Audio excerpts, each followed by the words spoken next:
Alrighty folks, this is Alan recording another comprehensive Magic the Gathering Arena draft video. Lost a bunch of gems, firing off some weird Ikoria experience, but let's try to get them back up with some more Premier Draft Strixhaven. And yeah, I don't mind making one more maybe Ikoria video before cycling gets too boring, but you know the drill. Pack one, pick one, Snare Tactician, Zenith Flare. I mean, the sacrifice decks are fun too when they come together, but you basically just want to lean towards cycling as much as possible and forget about the rest. But anyways, we're drafting Strixhaven, so enough talk. Strixhaven, what have I found to be the most powerful? I think, for sure, Quandrix is the best. I think, for sure, I think is the most consistent, but not to say the least. I think a very strong Silverquill deck is also close to tier 1, but Quandrix is just incredibly powerful, and then especially if you can splash red or black in it, it's also quite amazing. And Silverquill is just straight up incredibly powerful if it's open.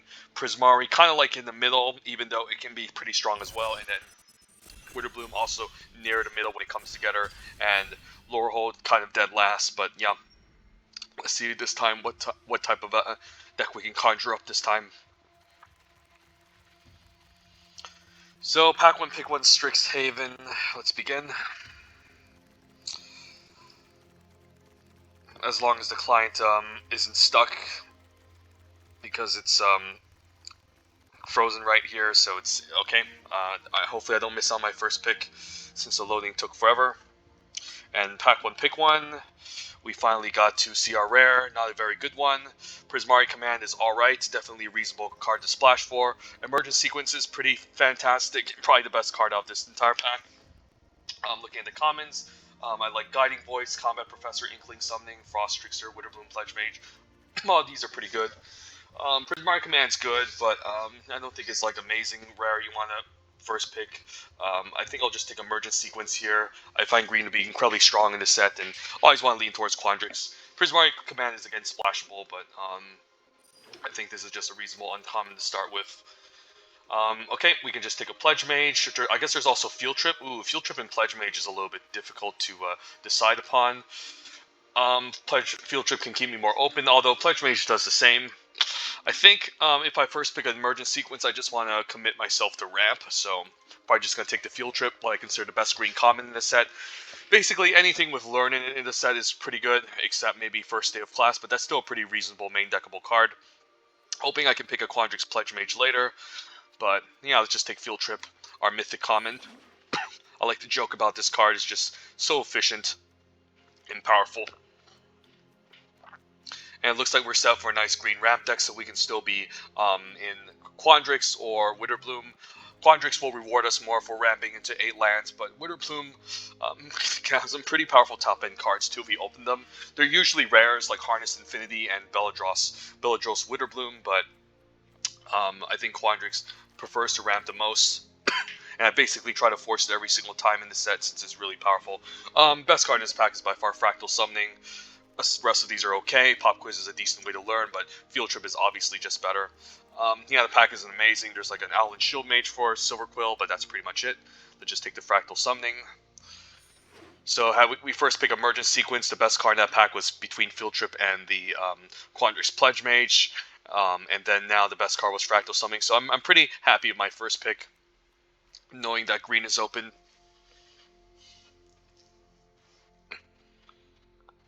But the first pack was a pretty interesting one. Like, you could take the aggro route, take Guiding Voice.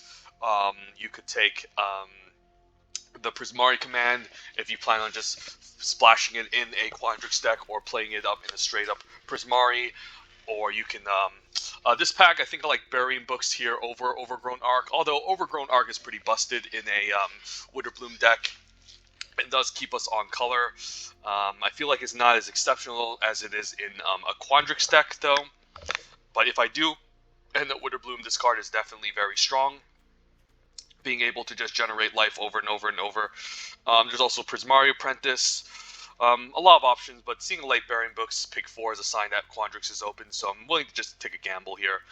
Between these two, they're both close in power level, but I find Overgrown Arc is pretty solid too in Quandrix, but I really think it's better in Witherbloom, so I'll just take Burying Books and just try to force the Quandrix deck. And then regardless, we still got an Overgrown Arc. That's perfect. Explosive Welcome is also a reasonable splash at the top end, but usually Elemental Mass is not too different from an Elemental Masterpiece that you tend to splash in a Quandrix deck anyways at the top end. There's also Quandrix Campus, but we're just going to take the Overgrown Arc now. So I guess we can still end up in Witherbloom and we're still okay. And good sign that green is open for my right-hand side, seeing this pass. And wow, Lake Devouring Tendrils, this card is fantastic.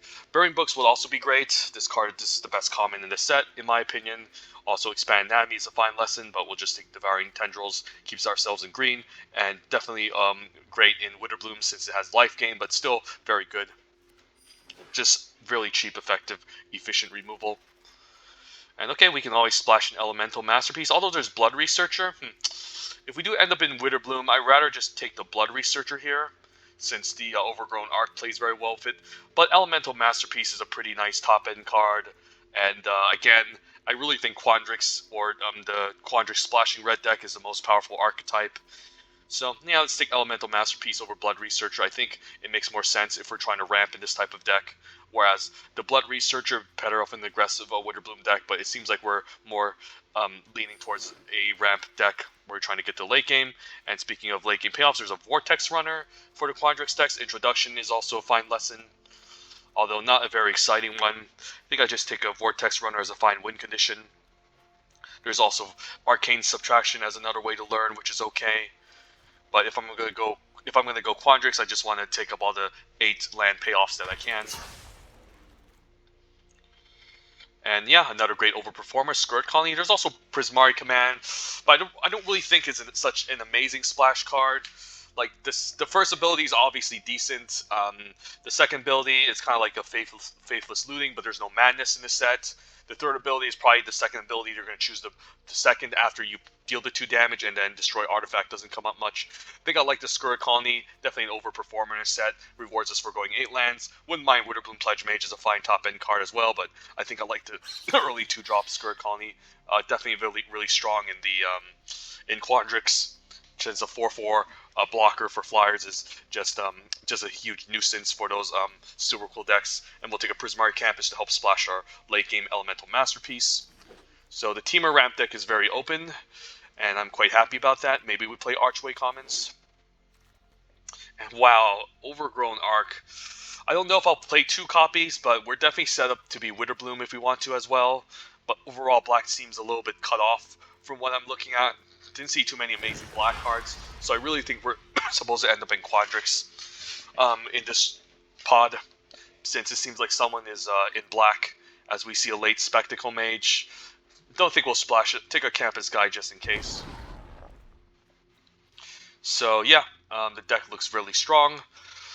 So hopefully we just pick up more win conditions, more ways to ramp, some powerful late game spells, and we should be good. Since the early game looks very well set already. Maybe we end up playing Curate as a fine lesson. I mean, a fine card, but we should be set up for a pretty powerful Quandrix deck. And since black was cut off, hopefully we get really rewarded. This pack, not so much. There's Elemental Summoning as a lesson I can pick up now. I don't think I need a third Overgrown Arc. Usually the campuses are better than a Vine, Glimmer, Snarl, but I wouldn't mind if there's Wheels too. There's Eliminate we could splash for, but yeah, it's a solid removal spell, but I don't think it's worth splashing when we have an Elemental Masterpiece already. Another fine 4-drop. Yeah, this pack just sucks. I think pack 1, pick 1, I would choose Eliminate, followed by maybe Overgrown Arc. But yeah, we'll just take an Elemental Summoning as another fine lesson we can grab with our Learn. Ooh, Manifestation Stage is really nice. Also, there's another Burying Books, and wow, this is like the 4th Overgrown Arc. You don't see this card much often in this draft, in this set, because it's so powerful in Witherbloom that people like to just pick this up. I think it's just a Manifestation Stage over Burying Books. This card is incredibly powerful, especially if we pick up Ether Helix to fetch this. And the more card draw we have, the better.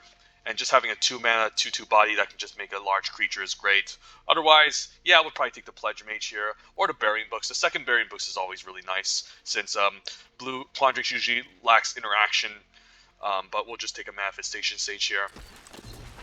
A powerful rare for the deck. And then here, we'll take a Pop Quiz as a nice way to learn. Also wouldn't mind Cramp Session. I guess I wouldn't mind a Snakeskin Veil as well as a fine combat trick. I found this card to be quite good, in fact. In terms of ways to learn, we have double overgrown arc and field trip already, so it's not like we need more ways to learn. The Snakeskin Veil I found to be really good, just like a 1-mana counter spell. So I'll take a Divergent Path here and take Snakeskin Veil. There's a chance we can always pick up another field trip later, and that's just better than a pop quiz at 3. So, let's take a Snakeskin Veil. Always like 1 copies of these. It does catch the opponent off guard. Wow, we have Divide by 0 versus Mage Duel and Velomachus Lorehold. Velomachus is nice, but yeah, I don't think we can pick it here. Pick 4, wow, Lorehold is really open, but I would splash this in the Prismari deck immediately. Here, it's between Divine, Mage Duel, and Cultivate. I think I need some interaction here, and between these two, I think I prefer Divide by 0, just because it helps you learn, and I think just learn is more powerful than Mage Duel. Mage Duel does kill things, but Divide by 0, being able to learn is quite nice.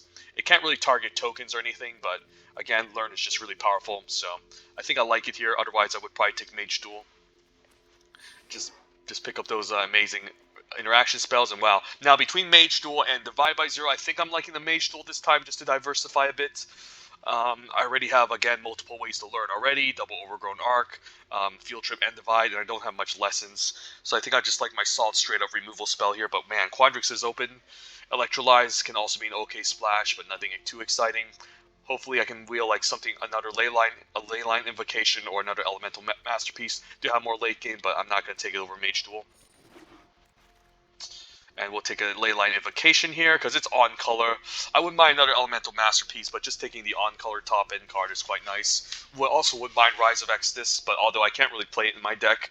Definitely the 3rd best common in the set. I think the best common is Burying Books, 2nd followed up by Heated Debate, and then 3rd is Rise of Exodus, since it's just a great removal spell that answers any threat and allows you to learn, which is great.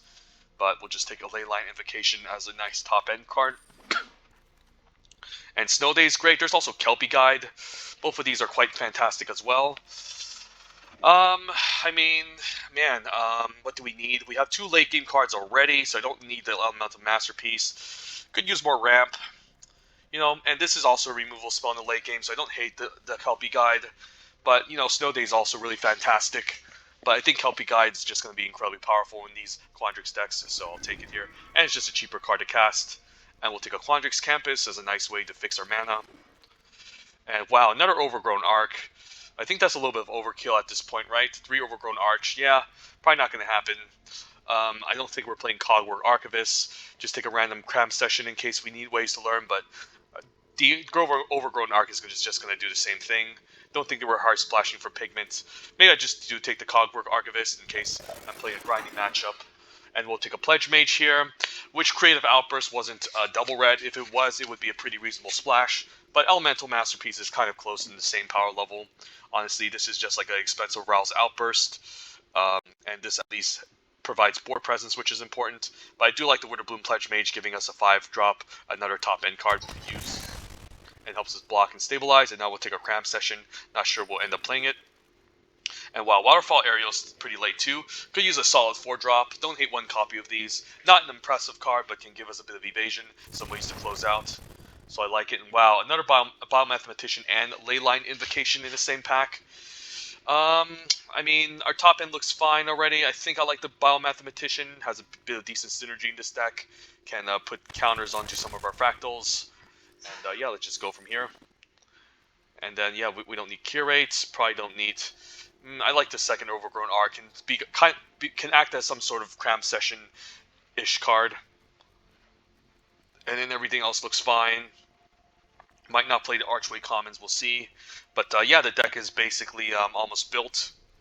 So we could use a little bit more important key pieces. 1, 2, 3, 4, 5. So -5, so I guess we'll have 18 cards, so we just need more cards here. And I do like Master Semitress as a really good 4-drop. Helps us block. Helps us play defense, and kind of gives our large creatures trample, which is really nice in the late game, so I don't hate it here. There's also Halfree Ghostforge, which would be the pack 1 pick 1. I think this is one of the very few mythics that are just insanely powerful in the straight up Lorehold deck that wants to do the whole spirits thing. The rest of them are just more powerful in the Prismari deck as a splash, like Radiant Scroll Wielder, Velomachus Lorehold, and the Quandrix Command. But yeah, this would be a pack 1 pick 1 bomb, but Master Semitress is really powerful. Ooh, Ether Helix is great. I would love a Needlethorn Drake, but Ether Helix with Manifestation Stage is fantastic. Needlethorn Drake will give us an extra 2s, but the 2s are pretty solid from what I'm seeing here. We could just use an Ether Helix as another nice interaction spell, can bring back a Master Cemetress or one of our permanents, which are really nice, so I think I like it here. And yeah, Quandrix is definitely open. There's an Arcane Subtraction as another way to learn, but our lessons are kind of short. Do I just take the Needlethorn Drake here, or another Prismari Campus? I kind of like the Needlethorn Drake, just giving us a way to pair with our removal spells. We already have an Archway Common to fix for the Elemental Masteries, and this could even wheel. In terms of learn, 1, 2, 3. We have 4 learn cards, but 2 lessons. Yeah, let's take the Needlethorn Drake. I don't think we need an Arcane Subtraction to learn. Gives us a solid 2-drop that I'm always happy to play. And I could just take an Expanded Anatomy since I could use an extra lesson. There's also another Biomathematician. I find this card is pretty strong in multiples. I mean, I could still take it, but I think I need more lessons since I have a decent amount of learn cards here, and the lessons are just getting gobbled up. And Expanded Anatomy is a pretty solid one to have access to, so I'll take it here. Ooh, Quandrix Pledge Mage, plus Burying Books, plus Scurrid Colony. Wow, this is tough. Plus Environmental Sciences. This is tough. It's probably just Environmental Sciences, right? This is a very good lesson, and we kind of need access to it to help us splash for the Elemental Masterpiece. Man, this pack is hard. I probably would take Burying Books and Quandrix Pledge Mage over Scurrid Colony, but yeah, I think I just like the Environmental Sciences here. I'd like to have at least one access to these, and ooh, Carrick Wrangler and Ether Helix. Don't mind another Ether Helix, although it does need a permanent in the library to really do much, but Carrick Wrangler I don't find to be incredibly exciting. Let's just take another Ether Helix here. And then Frost Trickster looks fantastic. There's also Introduction to Prophecy, but could use a nice flower, and then I guess we'll put the lessons to the sideboard here. And then, yeah, we'll just take this. I guess we don't need to play Archway Commons now. And then could use another second Scurrid Colony. We're at 23 cards. So, I mean, we could just throw another Scurrid Colony, maybe cut the Biomathematician, which I find very medium. It's more or less one of our weaker cards. And then, yeah, I like the second Scurrid Colony. It gives me another win condition. Also wouldn't mind the Campus, but again, we already have the Environmental Sciences to learn. So we probably don't need this, and now we're at 23 cards. And I just like having 2 copies of these. Again, it's great in the late game. Just a really powerful card. And a huge overperformer in the set that I like. Could use our Eureka Moment 2 on 4. I mean, that card would be also great. But then what would I cut? Don't know. Just take an uncommon for the vault here. But we can just toss one mountain and we should be fine. We have 1, 2, 3, 4 ways to learn. Take a Needlethorn Drake. Don't know if I'll end up playing it. I think my screen is frozen. Dear game, why do you have to freeze me in front of a draft? Okay, never mind. And then, okay, Arcane Subtraction. Okay, might end up playing this, who knows? And do I play double Vortex Runner or Letter of Acceptance or Test of Talents, which is kind of cute, but might not be necessary. Just take a letter. Ooh, Pledge Mage Wheel. Wow, this is fantastic. Okay, gotta take it here. I have to take the Quandrix Pledge Mage. Okay, just such a powerful card. Okay, and we probably might not need Snakeskin Veil now, although it does protect Quandrix Pledge Mage quite nicely. I might want like something else, like an Arcane Subtraction to help me learn. We'll see.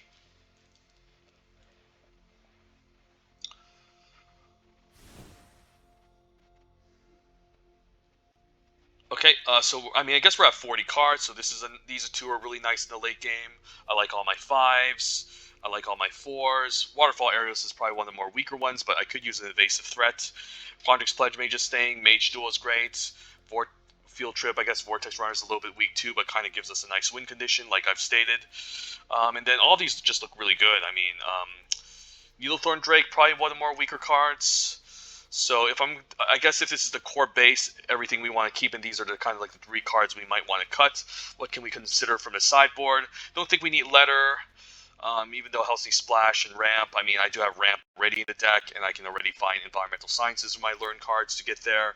So probably just bottom row I don't care about. Bottom Mathematician has a bit of synergy, but overall pretty underwhelming. We already have a Needlethorn Drake. How many ways do you have to learn? 1, 2, 3, 4. 4 ways to learn. And how many lessons are we interested in? 1, 2, 3. I could use another way to learn in this deck, actually. I'm not opposed to having another way to learn, but then we have to kind of give up some of our win conditions in this deck.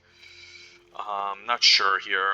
So most likely we're mostly interested in getting environmental sciences first, and then into maybe fractal summoning and elemental summoning. From what we're looking at, and expand anatomy can be reasonable too, but not very exciting. So what options do we have here? I guess we have Cram Session, Snakeskin Veil, and another Arcane Subtraction in the deck. I think I need the top end cards. I need the 5-drop plus Ether Helix. I need the evasive win condition, I think, although this is kind of weak in my opinion. The 3s look really solid. I think I need the Vortex Runner. Maybe just run something like this and it's totally fine, because I don't really want to main deck Arcane Subtraction or Cram Session when everything else is just better. And Overgrown Arc is basically better than, I guess, Arcane or Cram Session. Probably just an improved Cram Session, since it's a wall that can help us block in the early game in order to survive. So let's see, let's take a look at the Learn cards here. Lesson cards. 1, 2, 3, 4, and then how many Learn cards do we have? 4 Learn cards, so it's kind of close, you know. So I think we should be fine. And then for the mana base, I think we can play 1 mountain, since we have ways to learn. They can easily help us fix. And then we're looking at, I think we need at least 9 green sources, 8 blue sources, so 6, 7, 8, and then I guess 1 more forest could be fine, since we are heavily favoring green. 16 green spells, so we need at least 9 green sources, I think, for the early game and everything onwards, and then 8 blue sources seems pretty reasonable with 12, and then 1 mountain should be fine, since we can also learn and find environmental sciences. Alright, so this deck doesn't look completely busted, but looks pretty solid. Could have been incredibly busted, I think, if we got past more insane stuff, but obviously we didn't. But still, either way, it's still a pretty strong deck that can easily get to 7 at times, but it's not the most busted deck. Definitely can play against decks that are a lot stronger, so yeah, let's give this a spin. Quandrix number 4, I think. And then Picture and Manifestation Stage looks great. And I do like Ether Helix being able to buy back some of our permits as well. You can always buy back Overgrown Arc to learn again. And Manifestation Stage. So I think we'll try this. See how it goes.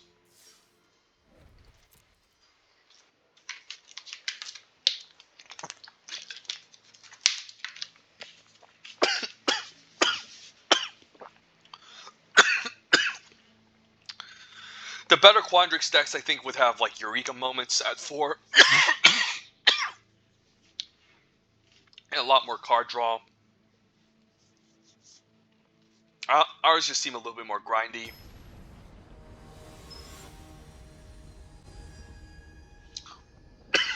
With the whole recursion going on with Ether Helix. And learning, so it's not necessarily card advantage or card draw, but still fine.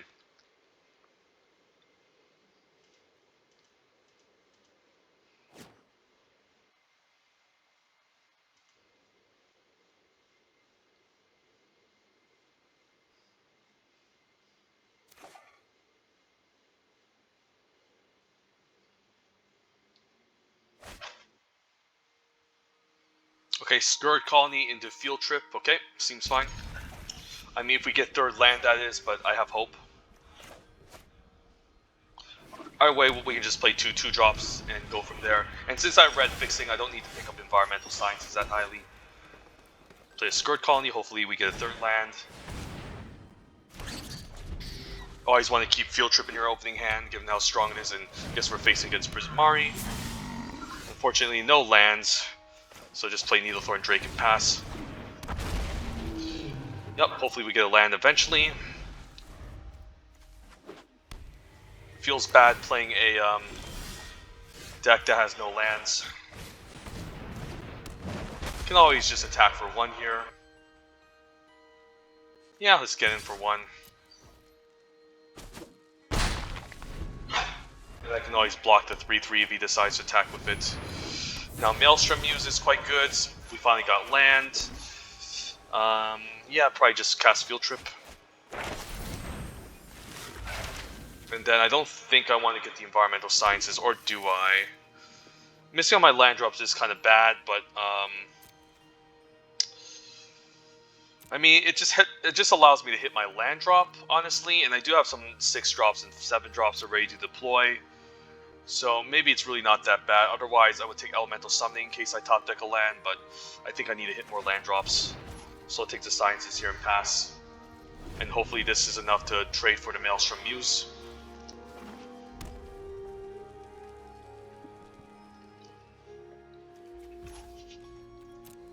Probably attack and then cast an instant, I guess, to blow out my Needlethorn Drake. Yeah, he's probably going to cast an instant here to kill this. But if not, I'm fine with the trade. Could just be an Arcane Subtraction, but I mean, this block is still reasonable. You can see an Arcane on the Needlethorn Drake, but a trade here again is still fine.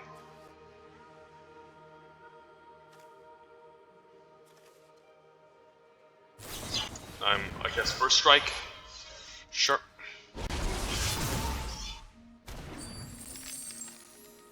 So Needlethorn Drake dies. I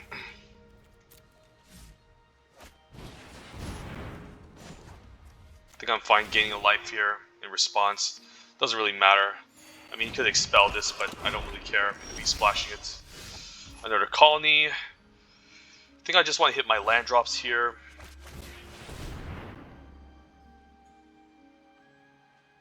And then, yeah, we just want to get our second blue rights, or second red. Doesn't matter, I don't think so. I think I'll just take my second red. Play land. Can play the colony, but, you know, we're just going to say go and keep up divide by 0. And I can always bounce back to Prismari Apprentice or his spell if it's too powerful.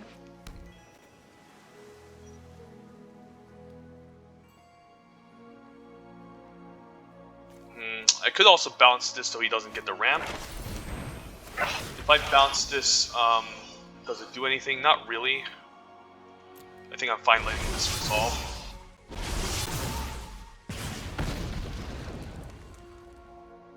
And then I can always bounce the Maelstrom Muse. Because if I bounce this back again, he's just going to recast it, so there's really no point.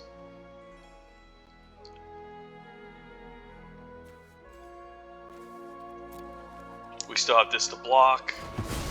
Spirit Summoning, that's alright.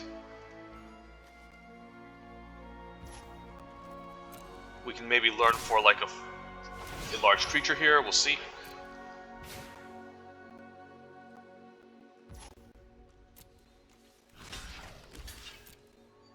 Maybe I'm fine using Divide by 0 on Maelstrom Muse. Just set him back a bit, force him to recast everything. And then, yeah, I think Elemental Summoning is reasonable. Could see a pump spell here. Sure.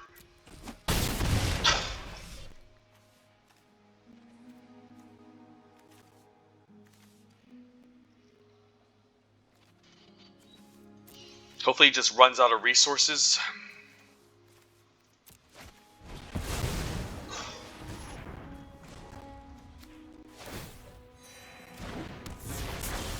But this is just a really effective blocker.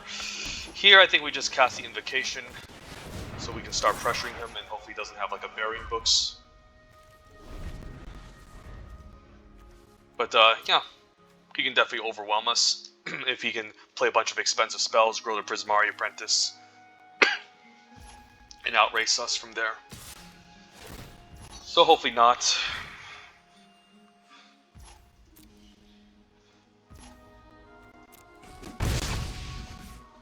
Actually, we might have to find a fight spell. Wow, Approach, yeah, I don't think we can win.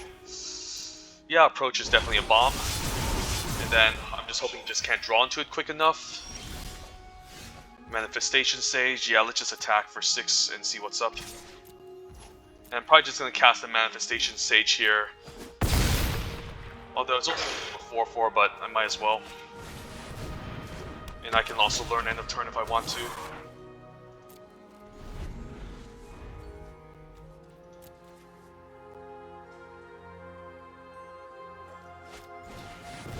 Okay, he draws into it. Wow.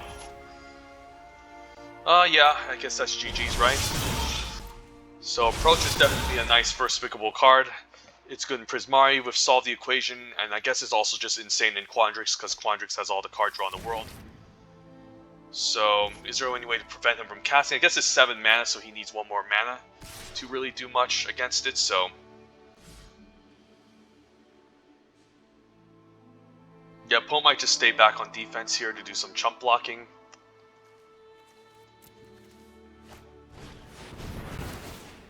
Guess that's okay.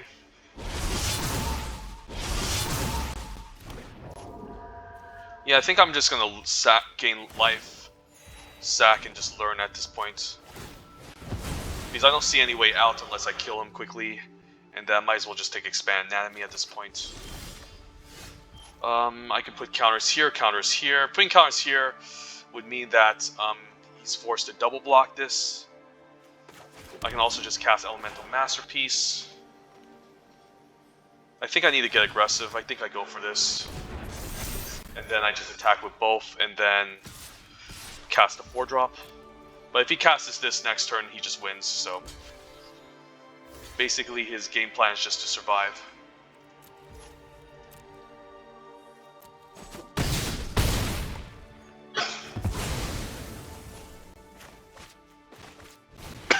I guess he can cast it by just attacking, so never mind.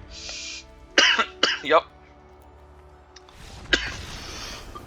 Opponent had a plan, and yeah, it managed to go through. Yeah, so Approach of the Second Sun, pretty powerful splash card. I would even splash in the Quandrix deck with a ton of card draw, and then also Solve the Equation finds it. So definitely a card you always want to first pick in this set if you ever see it happening. Doesn't go well in an aggressive deck, but plays very well in a nice controlling deck with lots of card draw and disruption.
If he didn't have Approach, I mean, I think we might have a chance to have won that, to be honest. Since my 6/6s were hitting down pretty hard. And he was trading off creatures. This hand doesn't seem great. If I get green mana, it could be alright, though. And on the draw, do I want to risk it? I mean, it's not that bad.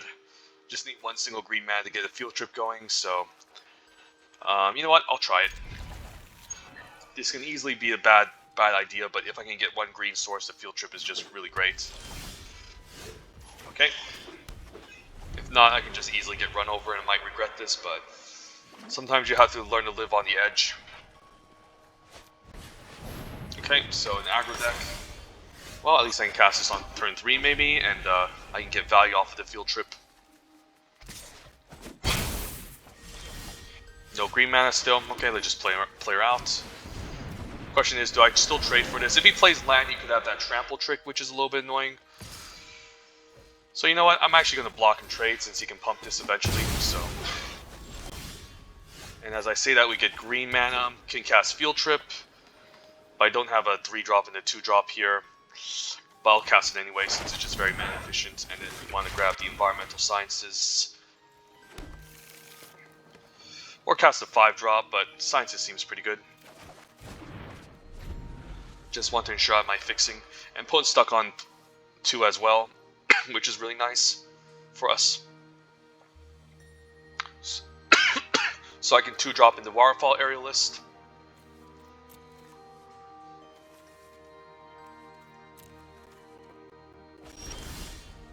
Alright, let's just do that.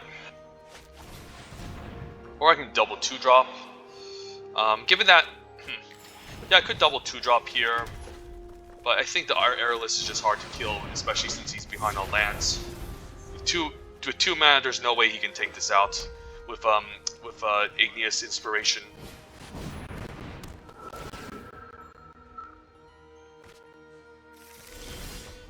And Kelpie Guide is nice. I think I'm attacking first. And then we just want to play the Kelpie Guide here, I think, and then Skirt Colony. Or Needlethorn Drake to apply some pressure. More aerial pressure. Yeah, sure. We're about to get to 8 mana. I mean, yeah, we're about to get to 8 manas, and we only have 2, so I don't really want to play this and get this killed, so I think I'm fine applying pressure in the air. And if he wants to kill my Waterfall Aerialist, that's fine. So you could see an Expel on one of the creatures. Does this do anything? This untaps target permanents. Can allow me to ramp out 8 mana, but don't really have anything to cast for 8 mana. Don't really want to bounce this back, so I think we're just going to attack with these 2 and then play out Skirt Colony. And Expel won't work here because he needs to pay the extra 2 costs, so... Opponent could also have a Study Break, but he didn't use it, so... we'll see.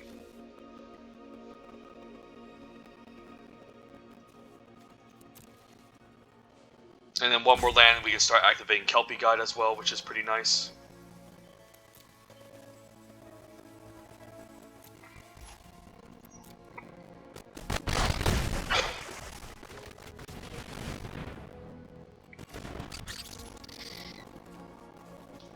I guess we can also return to Pledge Mage with this, but probably going to see an Igneous Inspiration end of turn or Heated Debate.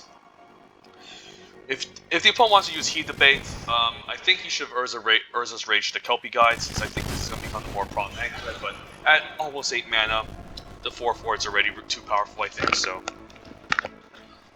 it's still fine.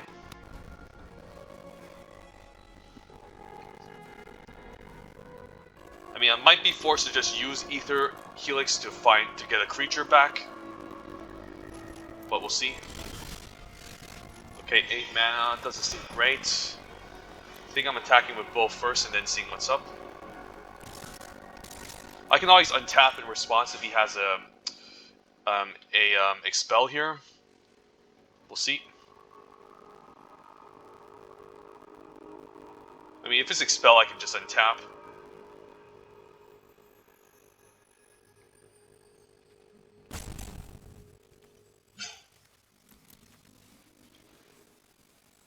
We're holding a bunch of interaction, but nothing interesting to kill. Opponent's in a red-white aggro deck with the Shamans.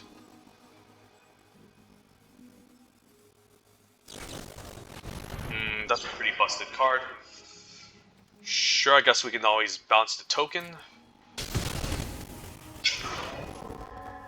I guess that's reasonable. So now we have a target to bounce at least, and that's quite nice. So I can now bounce the 3/2. And then I guess what do I want to bring back? Skirt Colony could be reasonable. How much mana is this? 5, so we can still cast, I guess, Quandrix Pledge Mage, and we do have some instances to go along with it, so yeah, maybe we just take the Pledge Mage here. And then we can tap the Pilgrim of Ages end of turn. Or we can still take 2, like I don't mind taking 2 in case I want to play around Expel on the Waterfall Aerialist.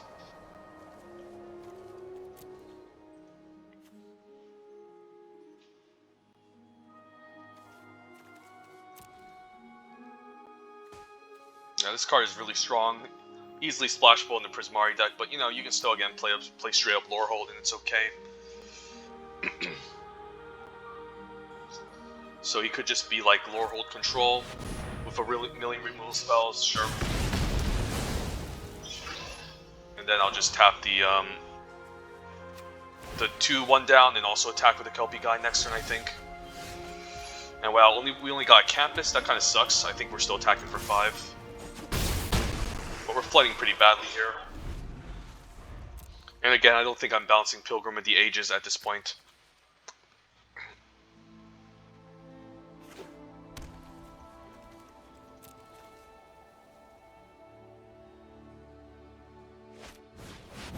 Sure. I can kill that with the Tendrils. If he casts the Eager first year, I'm still fine with that. Wow, even more lands. Okay, so I think the gameplay is this. We play lands. We Ether Helix the Eager first year. We bring back Quandrix Pledge Mage. We play Quandrix Pledge Mage. We Devouring Tendrils, killing Pillardrop Rescuer. And then I attack for 3.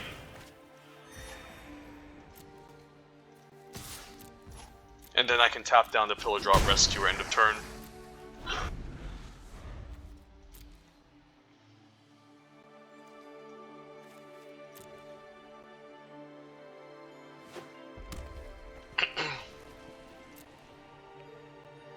But now we're out of resources. I might just scry my upkeep. I think I can still cast a 6-drop, right? Yeah, I can still cast a 6-drop. So probably just gonna scry my upkeep here. I don't have much card draw anyway, so no need to worry. Opponent's probably holding on to removal again. Yep. I mean, he can't take on my Waterfall Aerialist now.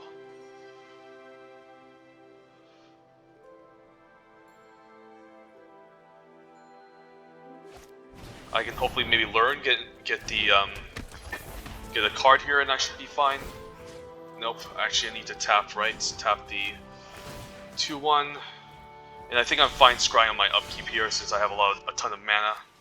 Can't cast a 6-drop though, but a 5-drop can be reasonable still. Yep, definitely don't want a Campus. And Bearing Books is game over, so we'll just cast a Bearing Books here. And that's lethal.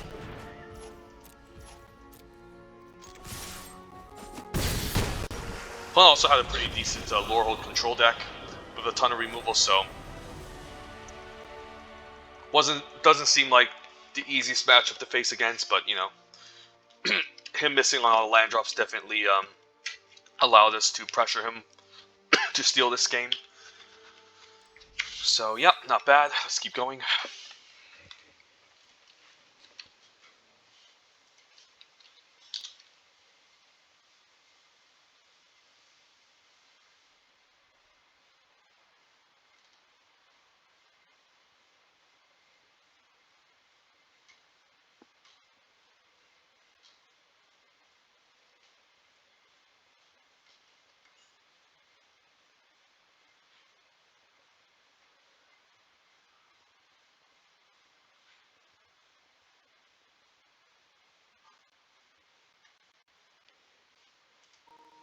Alright, 2-drop into 3-drop seems cool.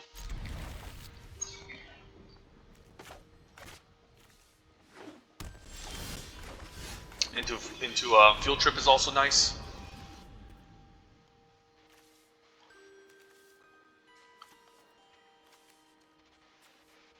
And then 1 more blue, we can even cast a 5-drop, the Elemental Summoning, which is also solid.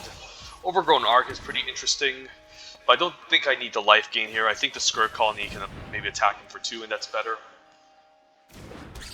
We'll see. Because if he doesn't play anything, just hitting him for 2 is very important. That's fine, I guess. Rip Apart. I guess I didn't play around that one, sure.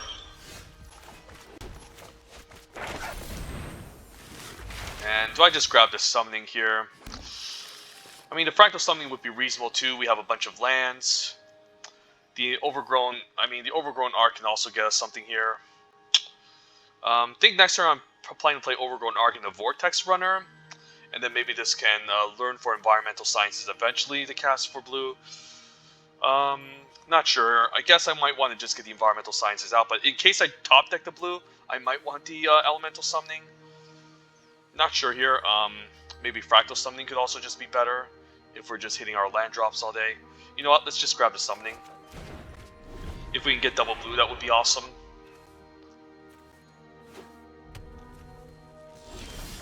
And no double blue. Okay. Guess we don't mind just double spelling then.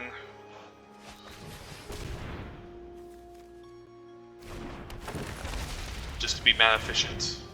Could have also played Semitris to hit for 4, but I think this is more mana efficient. That's just better, usually in the long run. And I think I need 3 more lands to get this Vortex Runner unblockable, so hopefully I get there.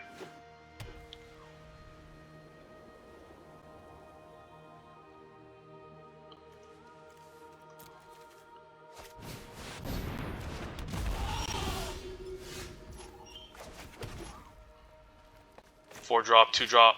I mean, I can 4-drop, sack the 2-drop, get a land, but let's just play Leyline Invocation. I may try that next turn since the 6/6 is just really good here. This can also be very annoying, just being able to generate spirits all the time. But hopefully he just runs out of ways to exile things from his graveyard. So another Lorehold deck. He probably has an Expel too, so I might be a little bit afraid of actually attacking into this. Witherbloom Pledge Mage. Guess I don't mind Kelpie Guy, but it's a little bit mana inefficient. Could also Semitris, sack this, get a land. I think that might just be better. So I think I like doing this. Sacking this. Getting blue. I mean, I guess the Environmental Sciences, I guess. Or the Fractal Summoning. Fractal Summoning is only a 4/4. Let's take the Sciences here. And let's just play Master Semitris. And do I stay back here? Staying back is not bad, but he probably has an Expel. So a little bit, or Study Break. Yeah, I guess he could just have a Study Break here, and yeah, and then he can just Expel this 6/6. Next turn, I can Environmental Sciences play a 5-drop, which could be reasonable as well. And probably see an Expel end of turn on the 6/6. No Expel, okay. I mean, if he can't answer this is going to become a problem. So I'm quite happy nothing is happening here. So hopefully he doesn't just exile a bunch of stuff in his graveyard to make a bunch of 3/2s. Teach by example, maybe double Inkling Summoning, that can be kind of cute actually. Oh, double Expel, Jesus. Yeah, that's really good. Gotta congrat him here. Yeah, that's a really nice play. Have to congrat my opponent for doing this, and even another Rip Apart, sure. Alright. So now the opponent's out of resources. I can bounce this back, but there's really no permanent I'm interested in getting back. Don't mind just casting Environmental Sciences here. Getting blue mana, finally. Playing the blue mana and playing the Pledge Mage since it hits harder. And then the opponent's just out of removal and resources. Hopefully he doesn't just top deck a bunch of spells which allow him to exile things. This is a really interesting card. I guess he can also just activate this and put instant or sorcery in his hand.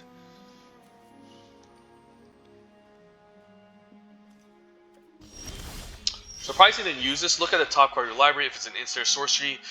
Oh, I guess he can use this if he has 0 cards in his hand, so that's kind of cute. Alright, I think we're just going to attack for 5 here, play Elemental Summoning.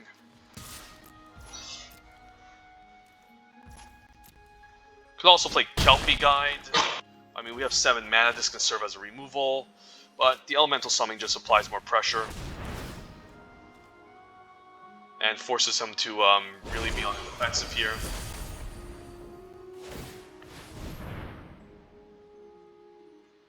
I can always just bounce his tokens as well. Alright, that's not a bad one, although he does need 2 cards in his hand to draw with this. So it's definitely a little bit of an awkward card to have.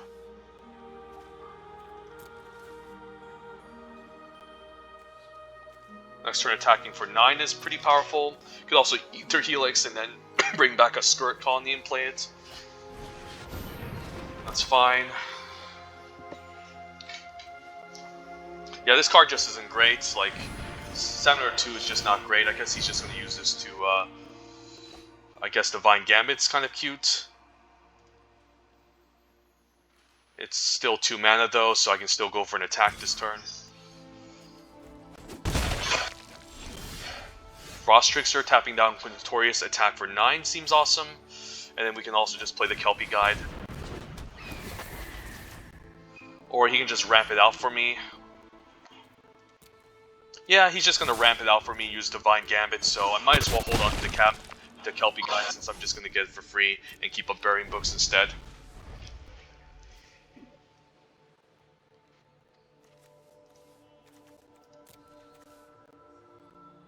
So he's going to use on the Pledge Mage, and I get a free Kelpie Guide.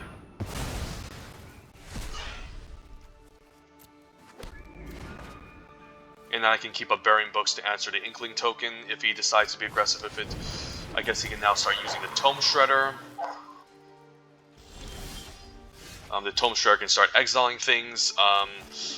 Don't mind just casting Ether Helix on this. I can also Burying Books this. If he makes a token, I can tap it down, attack for 6. But I guess he can't really deal with the 4/4 as well, so maybe I just bounce a token this turn. Get back Skirt Colony or Vortex Runner, but Skirt Colony allows me to be mana efficient here.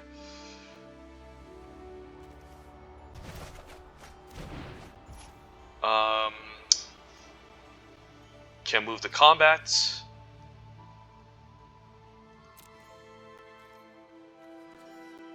I don't mind this chumping and blocking.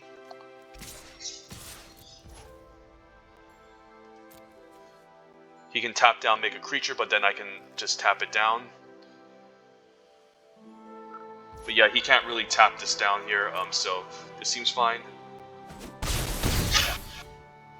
And we'll just cast Skirt Colony, and then end the turn the Tome Shredder is just going to activate, and then we can tap something down his turn, potentially a flyer, we'll say go, and hopefully he just doesn't draw into like an explosive welcome or something.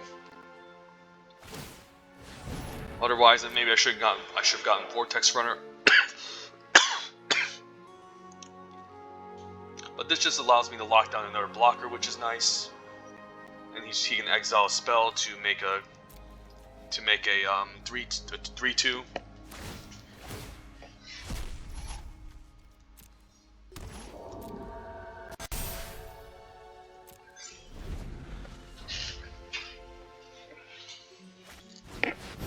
Okay, I can bounce that. Or tap it down, I guess.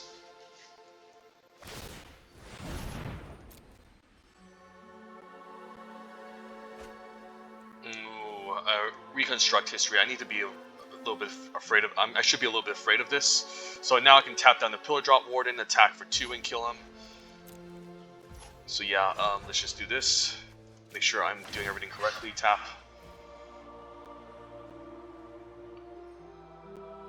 And then he's just dead. This is a sorcery. Can cast the Quandrix Pledge Mage, cast Burying Books, and I guess that's game over.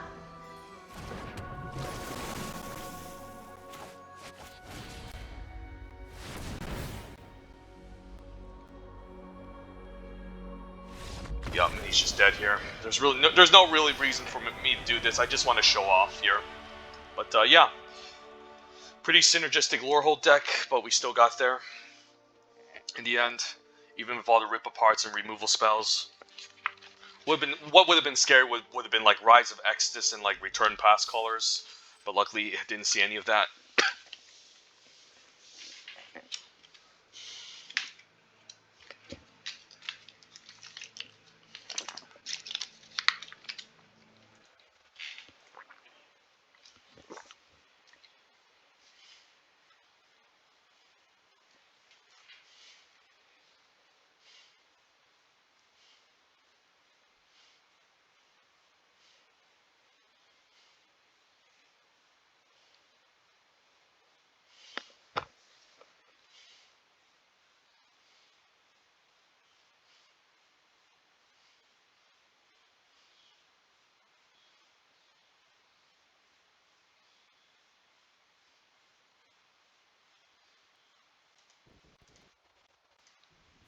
Okay, well, no green mana. We're on the draw. I don't think I can keep this, though. Like, I knew that one hand we were going to keep because we didn't have green, but this is, I think, a little bit too risky, so I think I'll mulligan. This hand seems slightly better. Nothing too impressive, though. Think I'll keep. And I guess we're bombing the 5-drop here. Overgrown Arc can be okay. Yeah, I would love some more top end, but probably don't need the Witherbloom Pledge Mage here, and hopefully we shuffle it back with the Overgrown Arc.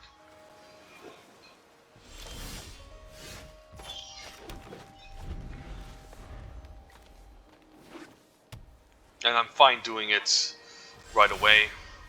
But we have Field Trip, okay.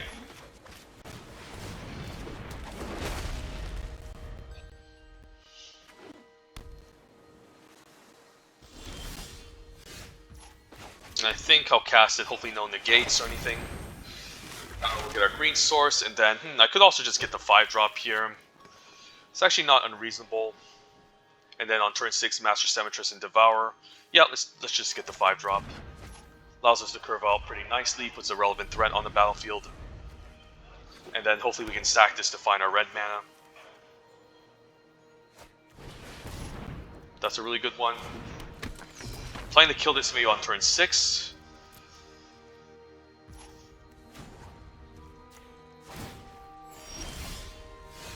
Can tap this down, devour books, but doesn't seem great. I think we'll just cast the Elemental Summoning, attack for force, and then say go.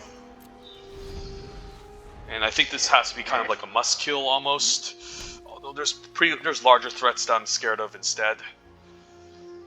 Maybe we just kill this and then tap something else down. Multiple choices, a complete bomb. Alright, we definitely don't want to bounce our token. Alright, that's really strong. Yeah, just casting this for 5 mana is just pretty insane. Yeah, I should have also gained life in response too. So I'm also making some dumb misplays. But I think here we're fine using Devouring Tendrils on the 4/4. And then we can cast the 4/4 here and attack for 4. Hopefully out pressure him. But yeah, that's just a ton of value. Not only does he get to draw a card, but he makes a 4/4. So even if I killed this, he managed to basically eat a removal spell for free. And now this is a problem, but I guess I can always Frost Trickster and tap this down and attack for 8. Hopefully no Arcane Subtraction. So I think we go for it here. I think the damage is just really good, and hopefully no Arcane Subtraction since I'm attacking with all.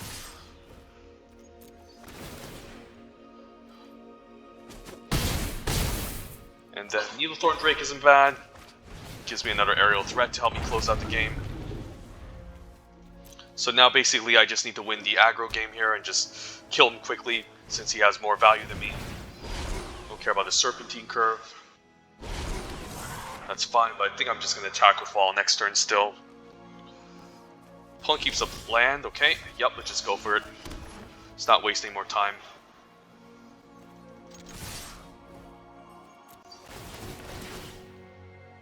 Because this is just going to untap and I don't want that.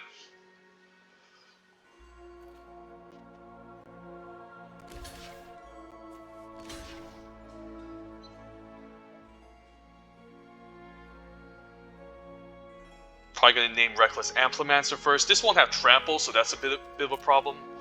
I'm hoping he doesn't have like a Burying Books here, which would suck, but I think, okay, that's fine. Sure, I mean, still fine. I still can hit him for 4. Okay. And then Amplimancer's dead. He's down to 1. So basically we just need to go wide here. What can I do here? I can Overgrown Arc. But I think we just want to do the Leyline Invocation to add another body. And attack with both of these and hopefully kill him. But yeah, we got him. Sometimes when you're just playing against a deck that's going to outvalue you more, in the long game you just want to be aggressive. And apply as much pressure as possible. Especially since he cast multiple choice on turn 5, which really set us back.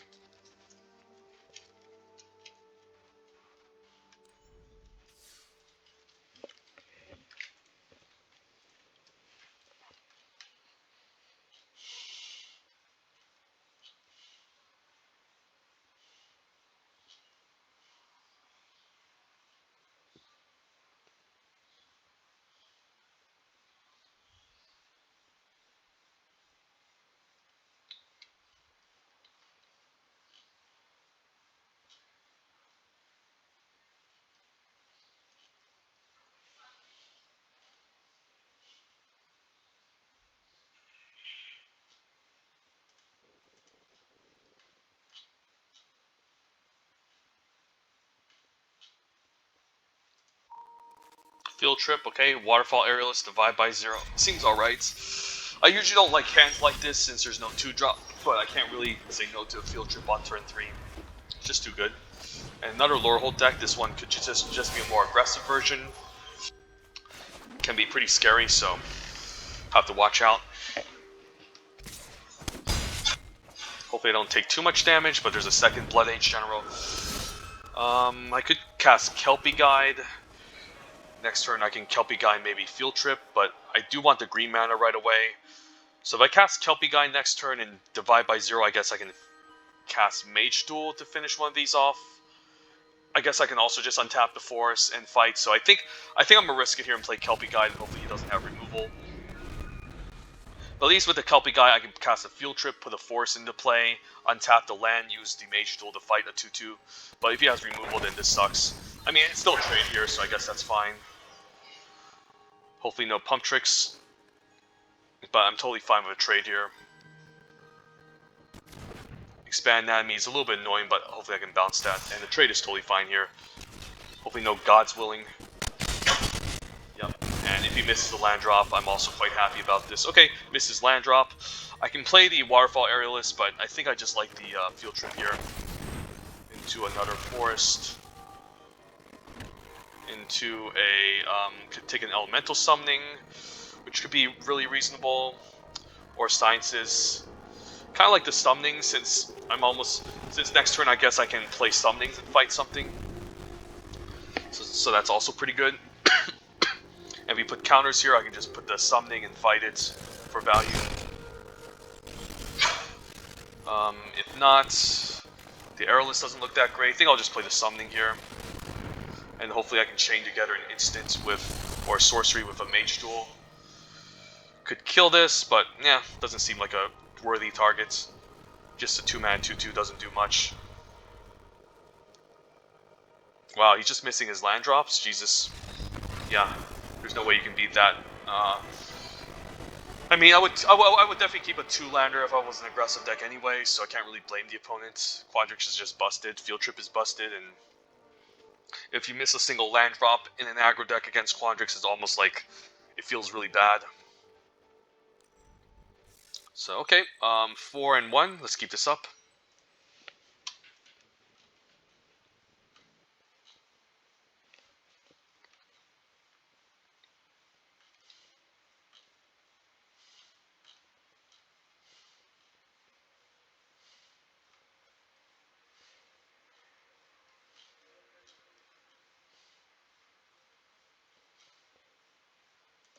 Alright, this hand, Emergence Sequence, okay, and Scourge Colony, I think I like this.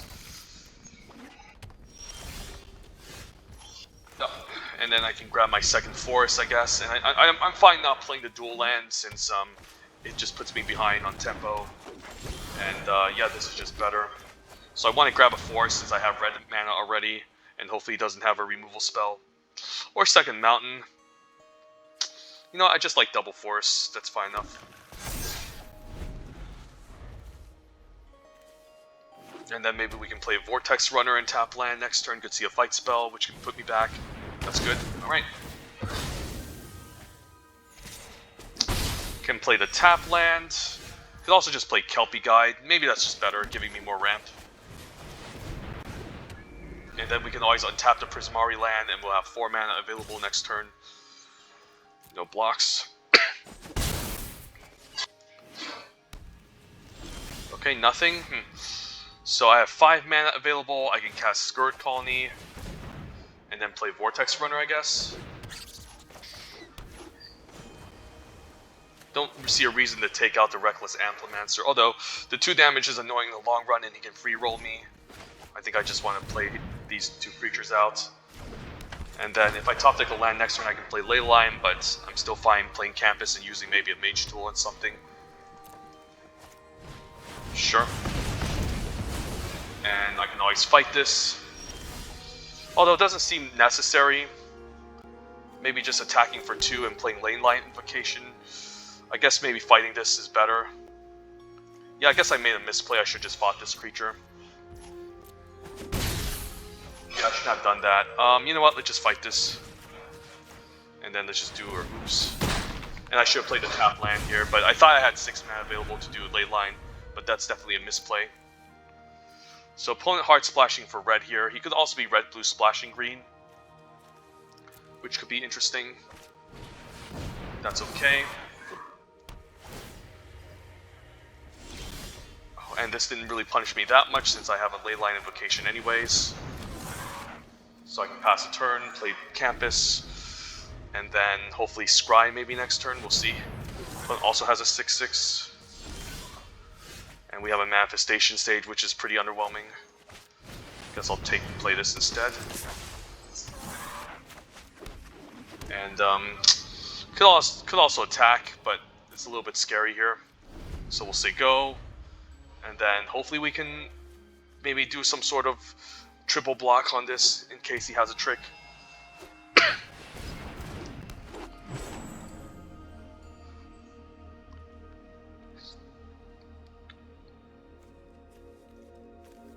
Yeah, this card can be pretty scary.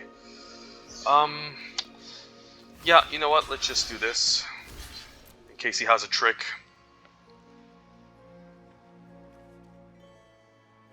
And hopefully he doesn't have a trick. Alright, this is reasonable. Devouring Tendrils is really powerful. Although he does have a pump trick here.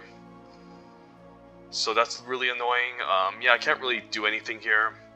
So I guess I can just say go, keep up Scry end of turn. Maybe do a double block on Reckless Amplimancer.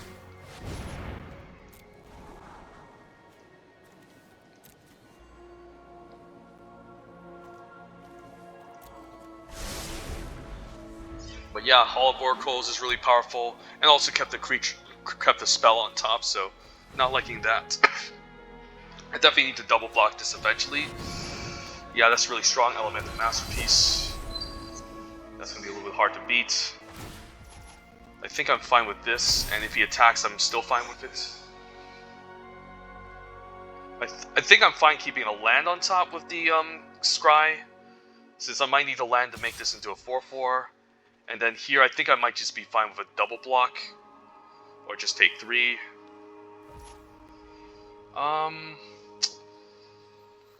You know what? I think I'm fine with a double block. And just take 3 here. And then we can Scry, or maybe I should wait for a bounce spell, not sure. Overgrown Arc. What can that grab me? That can maybe grab me a Fractal Summoning token. I mean, it's not bad.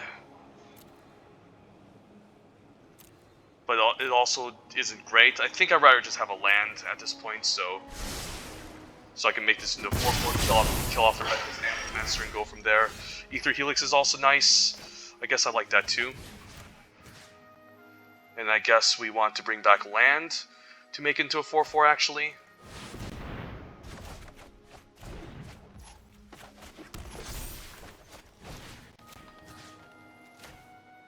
And then I can attack 3 and then trade for the Skirt Colony. Or just take it and swing back for 8.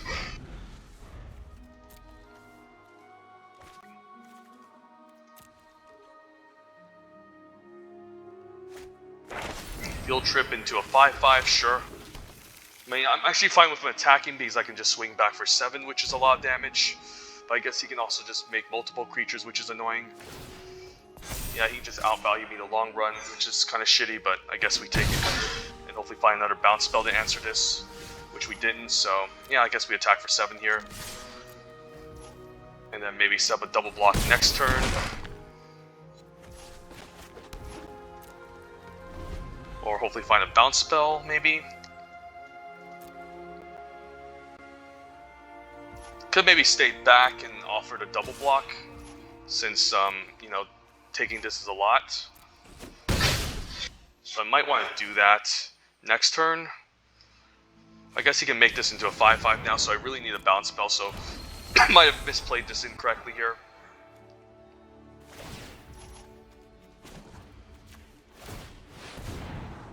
Burying Books is awesome.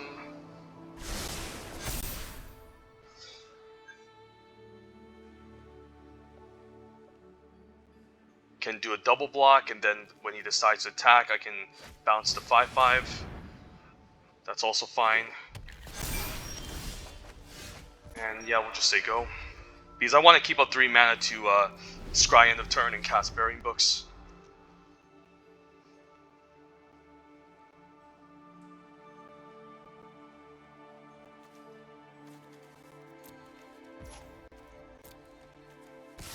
Yeah, so this turn he definitely has to go for it, so we're definitely going to do a double block here.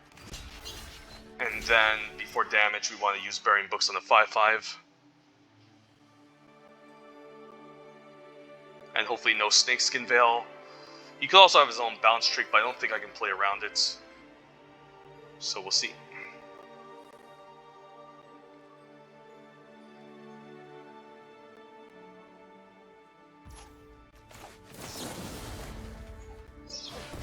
And either this resolves or it doesn't. Either way, I think I'm forced to do this. And then I can trade here. And then hopefully scry into something nice.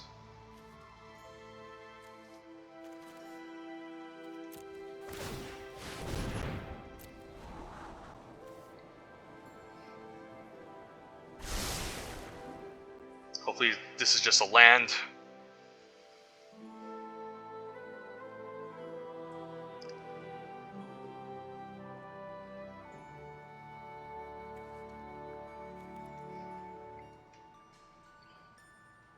I guess I can still scry on my upkeep. I mean, I won't have a lot of mana available. I'll have up to 4 mana available, which won't allow me to cast my Pledge Mage, but my Pledge Mage is at the bottom of my library anyways. Or the Overgrown Arc, not sure. So we'll see what this opponent is thinking here. What is this, a Mage Duel? Okay, so he's gonna 2-for-1 me. Okay, let's scry here. I mean, at least it's just a 2-for-1. Okay, now we can bomb land. And the question here is, do I scry? Probably not. And as I say that, we draw fucking lands, so that's stupid. Alright, I guess we'll just die to an opponent who gets to scry on his upkeep before we do. And we do also have a lower life total, so we're definitely not in the best shape.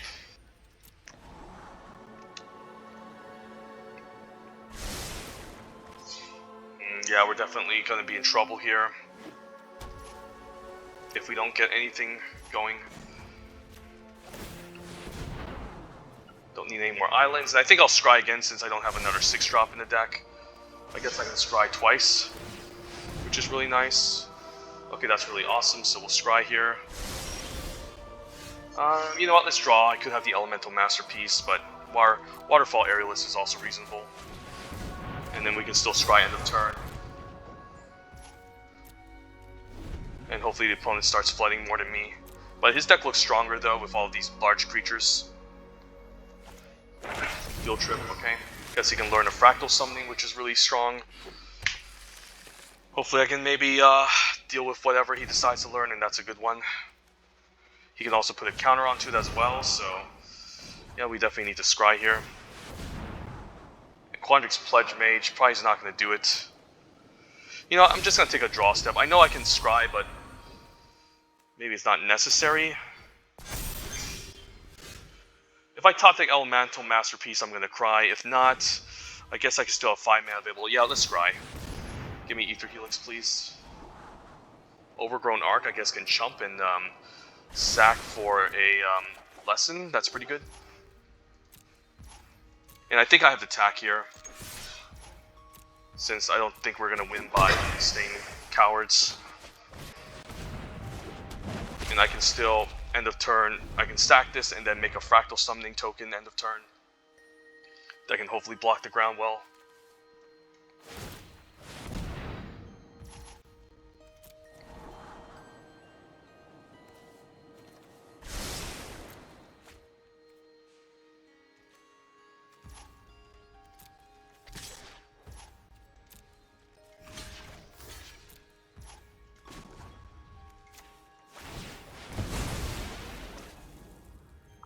A lot of things can go wrong, but there's nothing wrong with just casting a giant Fractal Summoning, hopefully, and staying back and blocking. Frost Trickster, that's a nice one. Might just Frost Trickster here, actually, and play the token. I guess that's also reasonable because that's 5 damage. Yeah, and I think I just want to make a 5-drop here, right? So, yep, and then attack for 3. And then he only gets 1 Scribe's upkeep. And yeah, we might have just stolen this game here. Unless he finds a way to deal with one of my flyers. But, you know, one of them is tapped and I still have a 5/5, so that's pretty good. Alright, so we might have stolen this one against a deck that seems a lot better than ours, honestly. I mean, it's kind of close. He has similar cards. Double Reckless Amplimancer, not the most amazing. Heart Splash Pigment Storm managed to go off in Hall of Oracles, so wow. Alright. Managed to win this mirror match, but definitely a really close match. These late game cards, it just comes down to whoever gets the lucky top deck. And I think he was definitely ahead with the more lands and the Hall of Oracles, but still managed to get really lucky here. And yeah, 5-1, let's keep this up. And then I'll probably just fire off an Ikoria draft and revisit the bad set, draft the stupid cycling deck, and show you guys how the 7-0, the set.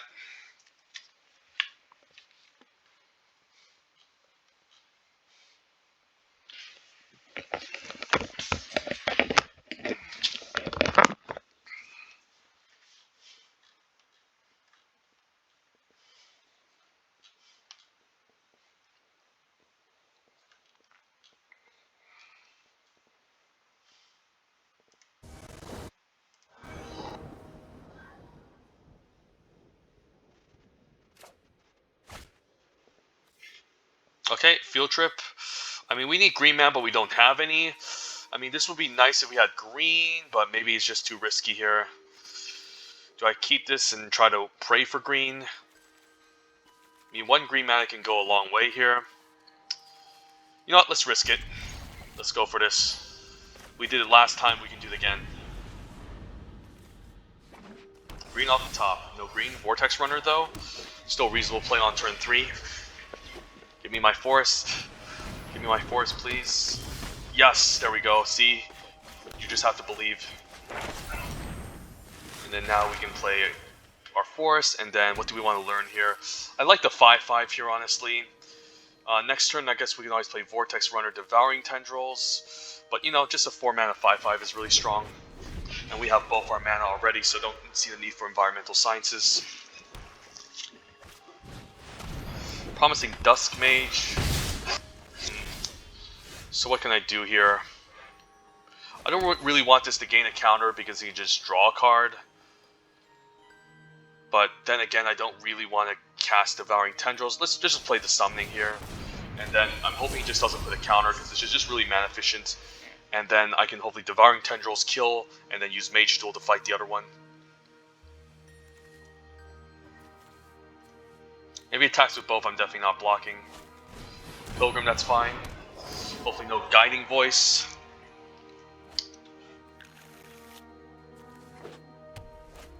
Swords, wow. Swords to Plowshares for 1 mana, oh my god. Alright, so I definitely need to try to find a way to take this out. So I guess we can play Quandrix Campus. I guess we can Vortex Runner and Mage Duel? No, we want to play Needlethorn Drake, right? And then cast the Devouring Tendrils on the Promising Dust Mage before it gets a counter. And then say go. And I'm fine blot trading for the Silverquill Apprentice as well. Yeah, I'm fine trading this. It can be pretty annoying in the long run. And then hopefully I can fight a creature here. That's a hard one to beat. I guess we'll just play Aerialist and Vortex Runner and try to race him.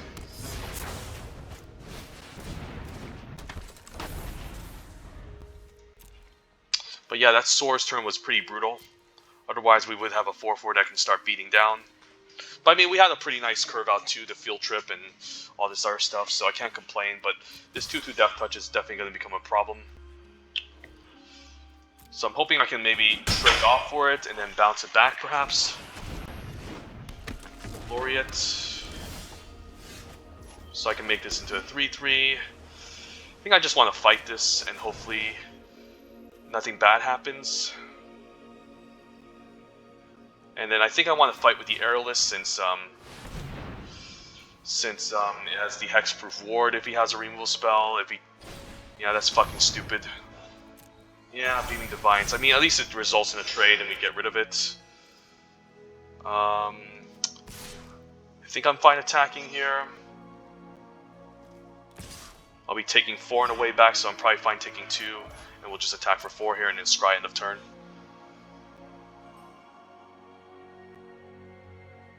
Guess he wants to swing back for 4 as well. Maybe I should have kept this back, not sure.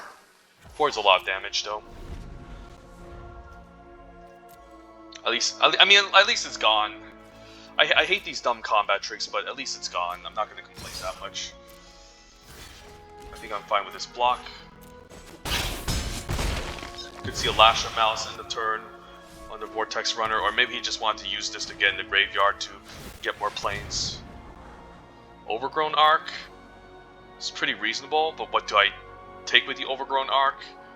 Can maybe find a Fractal Summoning, but then the Spiteful Squad is a nuisance. But I think I'll take it anyways here, since it's just value. I think I like the Overgrown Arc here. Sacrifice it. And then I guess I want to put counters onto the Waterfall Aerialist to block. Fractal Summoning is okay, but I think I like the Anatomy here actually. And then we can cast the Anatomy on the Waterfall Aerialist. And then attack with both. For 8, which is a lot. And then I can start attacking past the Shadewing Laureate as well. That's fine. He's forced to chump with the Shadewing Laureate if he doesn't have another flyer, so that's pretty good. And then he needs to pay the ward cost to take this out, but I guess if he has like even a Mage Hunter's Onslaught, that's pretty good. And a Rise of Exodus won't be able to answer this, so I can just keep swinging in for 5.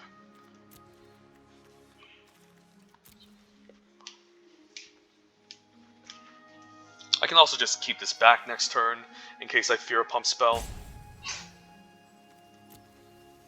Can also scry my upkeep, maybe that's also reasonable.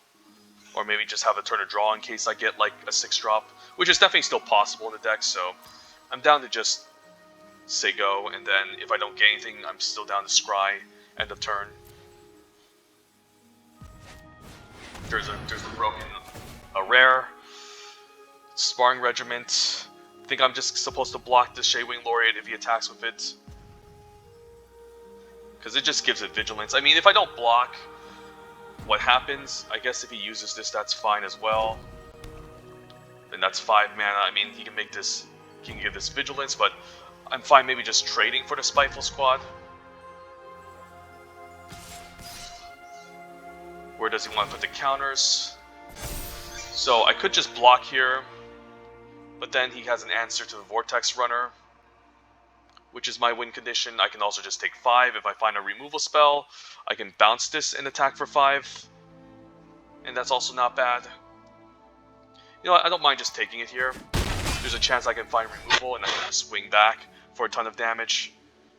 And he might use this on the Waterfall Aerialist and I can still attack with both next turn and go from there. He might be more interested in taking out my Vortex Runner, but he plays with Pilgrim instead. I guess he can still use that to answer my Vortex Runner. Overgrown Arc is also nice here. What can I get with the Overgrown Arc? I can get a Fractal token, which is quite nice.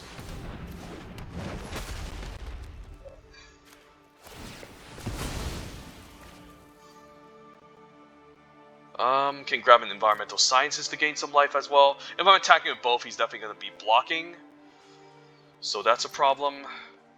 The Fractal Summoning doesn't do much for me, so I might actually just take the Environmental Sciences here actually. Move the combat, attack with both. Force a trade, and then at least attack him for 3. And then gain some life here. And then, should have gotten red mana in case I got the 7-drop. But now I guess I'm forced to scry here in a sense. So if I scry here, how much mana will I have available? Not enough to even cast an Ether Helix, so maybe I just say go again. He's just going to exile this, which is annoying. I probably lost this game. Yeah, I probably lost this game, I'm not going to lie. The Spiteful Squad is just too good. Maybe I can hope to maybe trade for Spiteful Squad and find a bounce to take out Pilgrim of the Ages.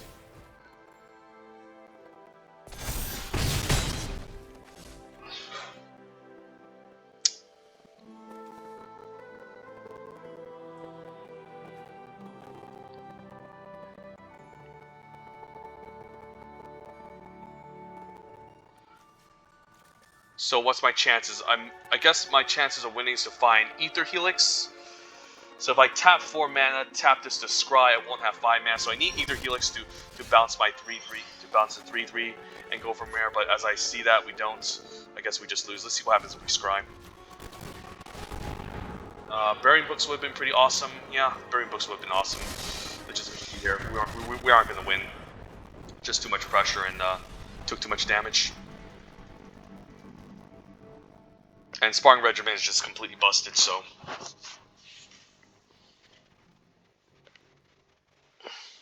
Alright, so currently I think we're 2 losses, right? 5-2. Alright, we still have a way to go, just need 2 more wins, but at least we made back most of our gems. And the deck is quite good as well, so there's a chance we can just get to 7 or not, but still happy with the draft so far.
Overgrown Arc, Vortex Runner, Waterfall Airless seems fine.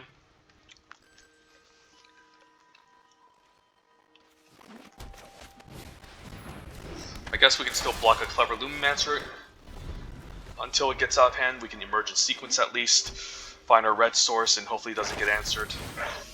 Alright, the turn 1 Guiding Voice is always kind of stupid if you think about it. Like, if he chains together these, he basically just wins the game. It's pretty absurd in my opinion. Either way, I think we're still casting the Emergent sequence here. And then, do I want green mana or red mana? Don't have double green, so I think we just go for the red mana here. Maybe I should have went green so I can cast the Manifestation stage, but I might have to bounce this Clever Lumimancer, we'll see. Attack for 1, sure. Can always cast the Aerialist. Or keep up Divide by 0, which can learn. I'm not against just keeping up Divide by 0 or just casting the Aerialist to trade. Maybe the Aerialist trade is fine.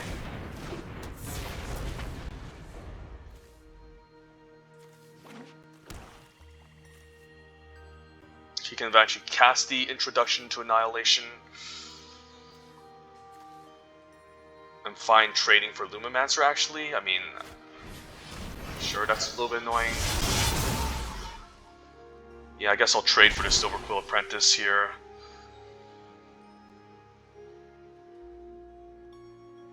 The Sage can at least give me an extra body. Yeah, I guess I'm trading for this. And I guess he wants to put it on the Clever Lumimancer, but I'll just eventually just bounce it here. Yeah, the trade has to happen. I can't imagine myself winning this by not trading. And then we can play land, and I think I'm fine playing the Overgrown Arc. And then say go.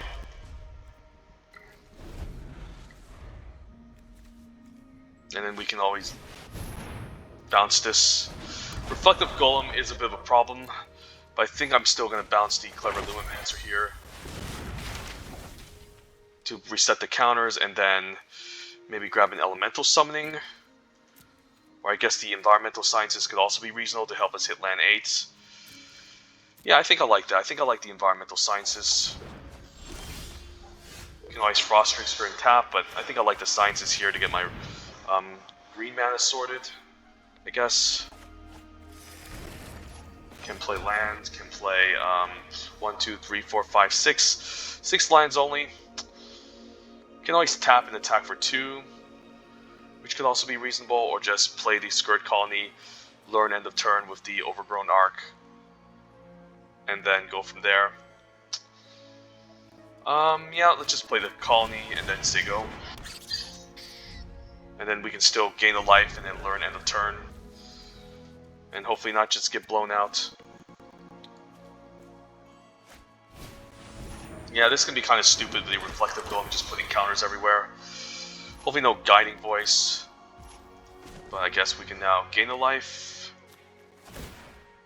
And the question is, do I even sack this? I think I will, just to be mana efficient.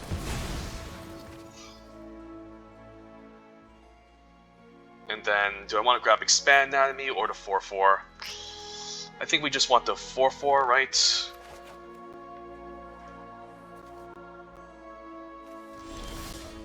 We can play land now. Almost up to 8 mana, and then I guess we want to double spell this turn. Can Frost Trickster down the Clever Lumimancer, which can get out of hand, and then play out the Vortex Runner, and then go from there.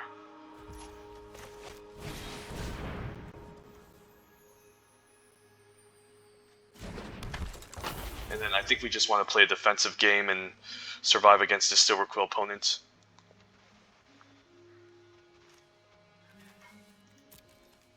Should have actually gotten maybe blue mana with this creature here, so then I could play Manifestation Stage, but then he would have gotten rid of my Divide by 0. Maybe see like a Study Break end of turn. Doom Blade, that's fine. It's not the worst. And if he's just gonna play a bunch of removal spells, that's fine. Dust Mage, okay. Mage Duel on the 2/3 is really strong, so I guess we want to play the Elemental Summoning. Use Mage Duel, and then yeah, we want to use the Frost Trickster to fight the Reflective Golem. And then the question is, yeah, I guess we're attacking for 3. I do want to keep my Vortex Runner back because he can pump this Clever Lumimancer up, which is going to become a problem eventually. And the opponent's just flooding here, which is a good sign, and I can always just kill the Clever Lumimancer if he goes for an attack.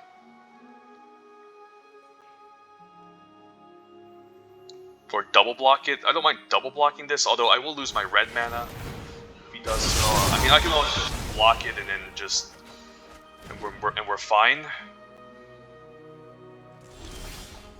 And Ether Helix is nice. Ether Helix can grab back Manifestation Stage, although it's not going to be really large. I guess he can get back Waterfall Airless, but maybe the Pledge Mage is just fine here.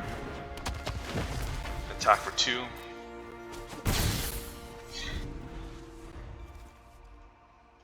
And we'll save this when he decides to put a million counters onto this dumb Clever Lumimancer. Okay. I can always bounce this. Academic Probation to buy a turn, sure. Guess I'm fine taking it, or I can again just double block the Lumimancer if he goes for this play. And I can always get back the land too with the Ether Helix.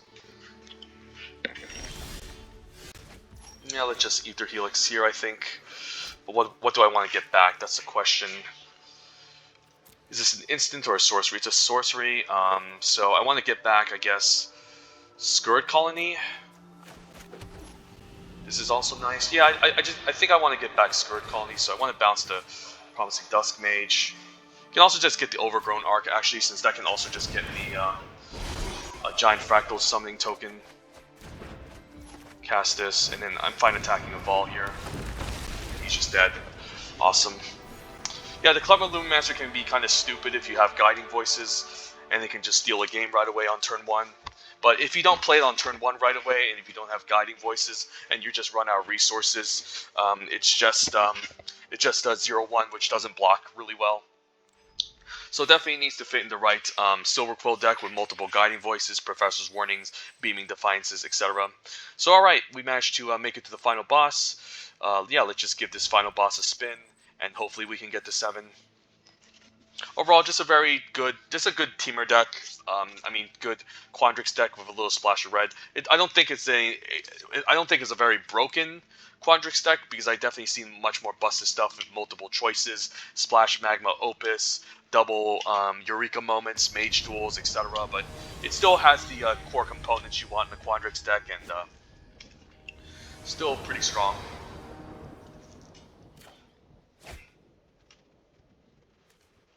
Alright, 2-drop, 3-drop seems good. Into Manifestation Stage seems awesome.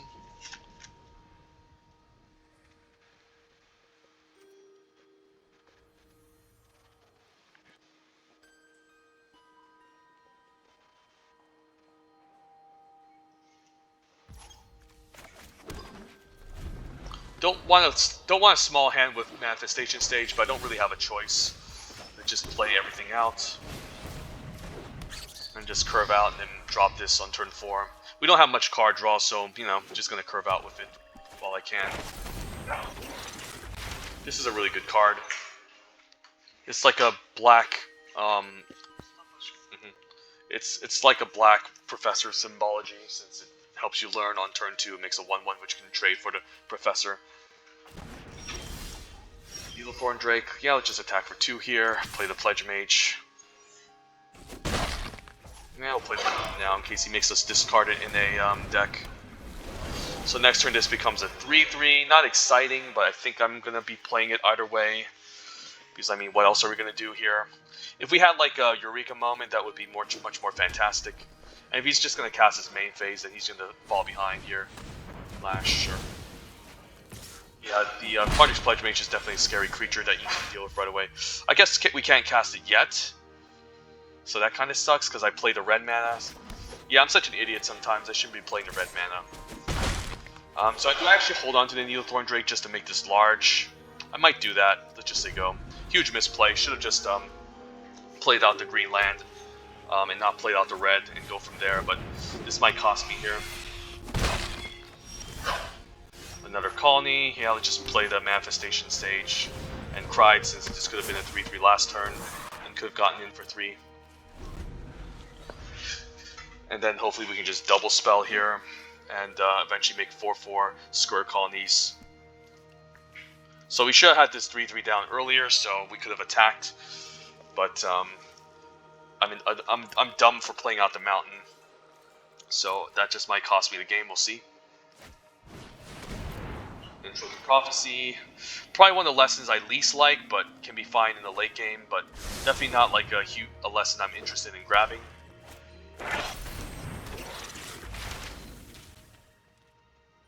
Question is, am I fine trading my 3/3 for the Spectre Fence? I think I am. Burying Books can deal with the token. Yeah, let's just move to combat. I think I'm fine sending these two. Actually sending in the 3/3, trading the Spectre Fence, which is fine. And I just want to play the colony here. Play the Drake. And then, I don't really need to play the land. But I think I will, just to get closer to making these into 8/8s. So that's fine. If he taps out, plays this, I'm fine just playing Burying Books, attacking with the Flyer and the 3/3. Or Mage Duel. Mage Duel could be pretty nice, I guess, against the Flyer. So how about this? Let's Burying Books to 4/4. Use Mage Duel. I guess we can always use this to fight the 2/3. And then attack with all. He can double block a 2/2, but he's still going to be taking a lot here, so pretty good turn. Bury Book's the best common, and then Mage Duel the second best green common behind Field Trip. And the opponent's also missing on land drops here, so that's quite punishing. Yeah, I think I would double block here if I was him.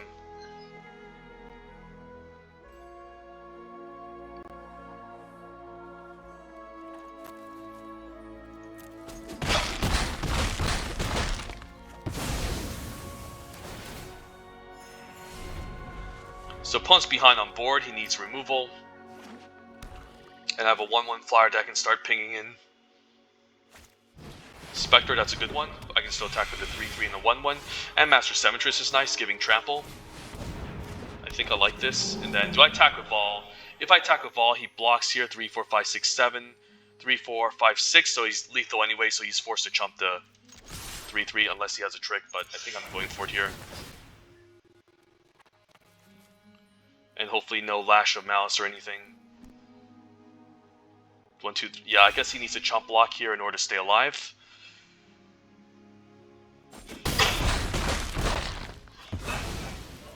Yeah, that's a really good turn, and then yeah, he's probably dead here unless he has a board white and black, like maybe a Crux of Fates here would save him. But yeah, we managed to get to 7. Not bad, just a solid Quandrix deck. Nothing amazing in particular, and we still managed to get 7 wins. So yeah, can't deny the power of Quandrix. Even in a solid, decent deck, it's also just really strong. So yeah, the rankings, I would go, like, the tier 1 archetype I really think is a Temur Control deck, splashing for powerful red removal spells like Elemental Masterpiece, Magma, Opus, and Heated Debate. And then I think Quandrix is still number 1. It's still also a top tier archetype without the red splash due to the amount of card draw, bounce, and large creatures. And then Silverquill, I think, gets is also tier 1. Yeah, I would go. The tier 1 archetypes I think would be Temur, Quandrix, and then Silverquill as the top 3. Then tier 2 would probably be like Prismari or Prismari Splashing White with some Lorehold bombs. I think it would be Prismari Splashing White for Lorehold bombs, potentially Prismari, maybe the Mardu Control deck, which does happen in this set, and then maybe like a solid, very strong Witherbloom deck, and then I think tier 3 would be like Witherbloom and Lorehold. But I would also maybe consider the Lorehold Aggro deck close to tier 2. But the worst archetype, the tier 3 archetypes are probably just a generic Witherbloom deck or a generic Lorehold deck without much of the powerful bombs and rares in it. Because you really need some powerful broken, busted bombs and uncommons in Witherbloom and Lorehold to really make them work. Whereas in Quandrix, there's just so many powerful commons that it's just easier to draft and much more reliable. But regardless, yeah, let's just go over the deck real quickly. Again, not a busted Quandrix deck. I definitely drafted things a lot more scarier if you saw my channel, but just very reasonable. A decent amount of removal in terms of Devouring Tendrils, Divide by 0, Mage Duel, Burying Books, and then double Ether Helix, which is great. And then just a solid curve of creatures. Emergent Sequence as a way to ramp, double Overgrown Arc to help me block in your early game and also learns to gain value and some life. Scourge Colony, which is solid in the early game and also good in the late game. 1 copy of Needlethorn Drake for removal spells. The 3s are pretty nice because they help me bridge the cap into the late game, providing me ramp with Kelpie Guide and Field Trip, and then providing a decent evasive threat in the late game. As well, I guess Kelpie Guide's also removal. Frost Trickster on 3 is also decent, and then Quandrix Pledge Maze can get out of hand. Even though we aren't playing too many instances, Sorcery is still pretty solid. And then 4-drops are all pretty good. I haven't been too impressed by Manifestation Stage in this deck. I think in this deck it's probably not that great, since I don't have a ton of card draw. And I even misplayed on this a couple of times, but still managed to win. But yeah, this card's pretty nuts if you have Eureka Moments and Curates and ways to 2-for-1 yourself to 2-for-1 and get card advantage to replace themselves with like learn cards. So Manifestation Sage is really good, but wasn't great in our deck. Witherbloom Pledge Mage is a decent filler 5 and then some decent late game cards. And then the lessons were all pretty solid. 1 copy of Environmental Sciences, 1 copy of Fractal, 1 copy of Elemental Summoning, and Expand Anatomy, which we played in 1 game, but we still didn't win. So yeah, not a bad deck. I could easily see, actually, yeah, is it crazy to say I would have liked the second Waterfall Aerialist over Manifestation Stage? Maybe that's just too crazy. Like, the 4 mana just having a 2/2 body and like a 4/4, a 3/3 were quite good. And the last game we won, this just made a 3/3. Even when we were playing off curve, it was really solid. So yeah, I think this deck was fine and reasonable and still got to 7 wins, which does make me happy. So we made back most of our gems, and then I guess we can do an Ikoria draft again and kind of revisit the controversial set. So let's craft some packs. Pretend we're drafting Strixhaven. Pack 1, pick 1, Strixhaven. Easy heated debate, followed by maybe humiliates. I've been a little bit lower on Biomathematician. I used to rate this card really highly when the set first started, but I realized you really don't need a ton of these cards. I mean, they're a nice upside for having multiple Serpentine curves, emergent sequences on turn 2, and I guess Ley Line Invocation. I guess it's also good with Golden Ratio, but overall it's not like a necessary component since there's a lot better stuff to play on turn 3 with Quandrix, such as Field Trip, Kelpie Guide, and even Frost Tricksters. The rest is also pretty main deckable in this set. Don't sleep on this card since there's a ton of lessons in this set to look up. It's a nice way to snipe like a elemental summoning for 1 mana, which is quite awesome. So I definitely don't mind main decking Duress in this set and Negate, and in other sets it's definitely a lot worse. But I would probably go Heated Debates, Humiliate into Duress, and go from there in this pack.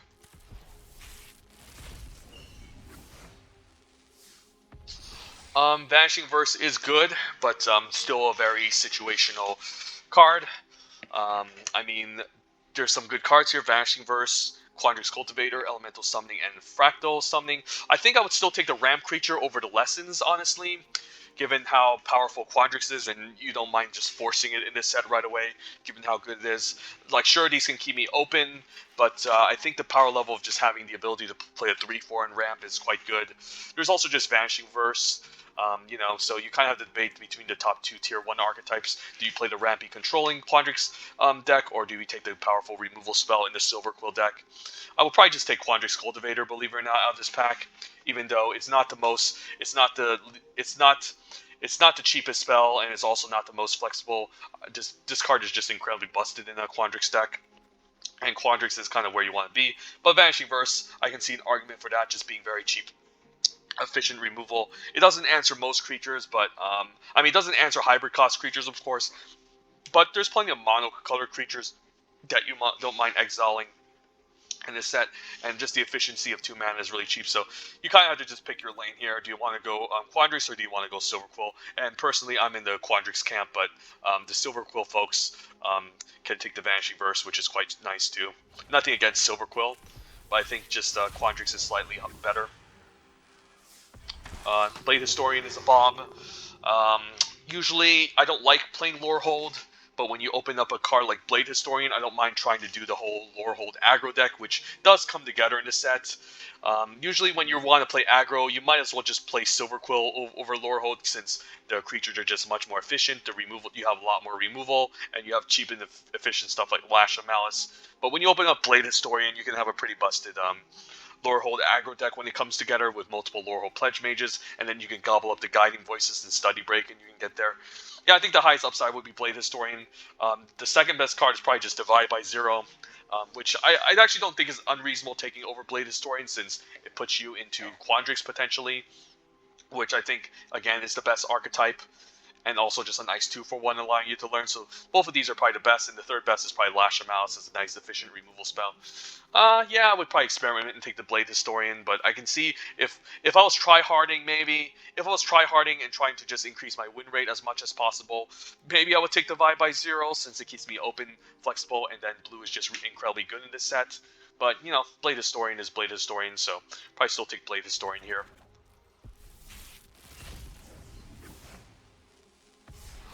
The blue portion of this isn't good, but the red portion is completely busted.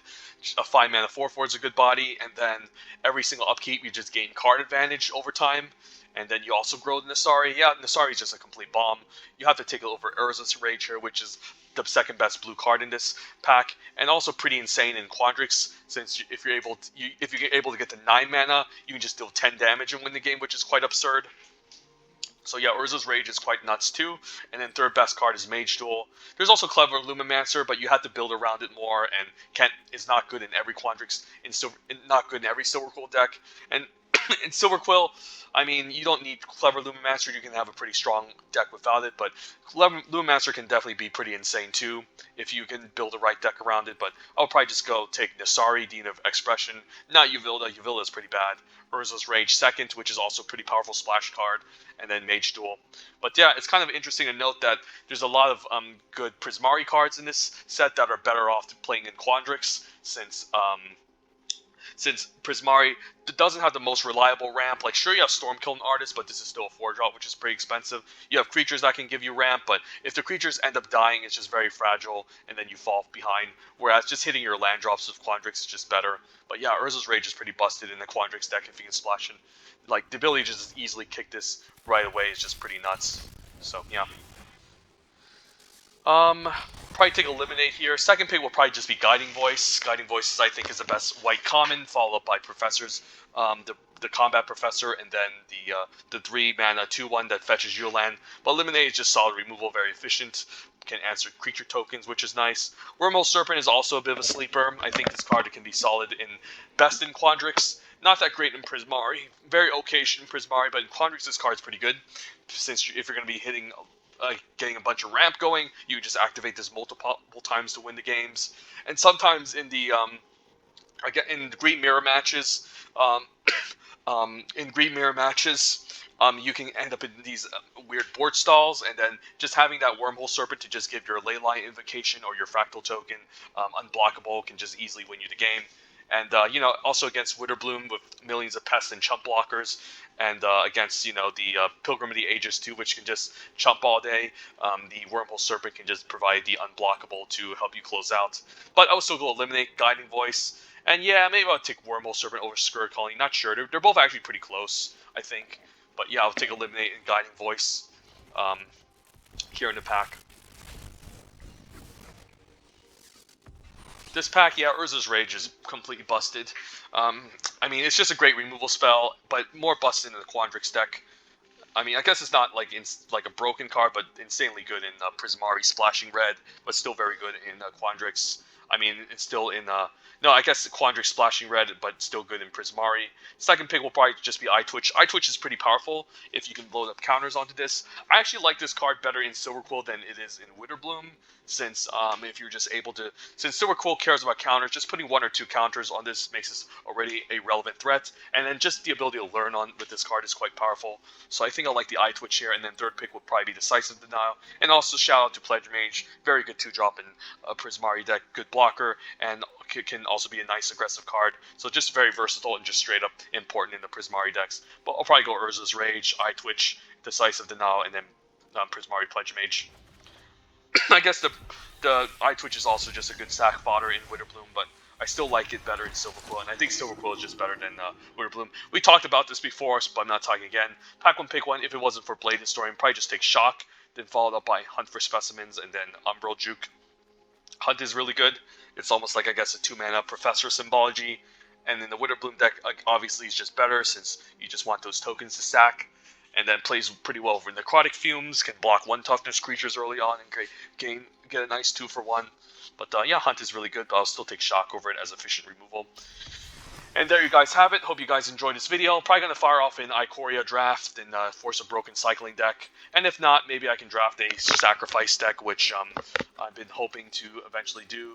But yeah, Cycling is just too busted. But yeah, thanks for watching the video, and I hope you guys enjoy the content, and have a wonderful day. Take care. Bye.